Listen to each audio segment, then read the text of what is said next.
Ayan na guys, yung ating tatlong klase ng cake. So, ganyan yung pag-bake ko. Ganyan yung tsura niya. Ito yung apple cake.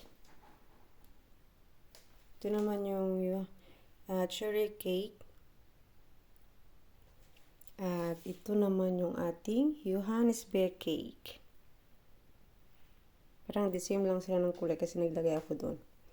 So, ayan, ibabalot na natin sa lalagyan kasi ilalagay ko, dito ko siya ilagay. Naglagay na rin ako ng slag sunny para sa aking colleague, guys. So, ilalagay natin siya dyan. Para magkasya to. Hindi ko natatakpan kasi takpan pa ba? Wait lang.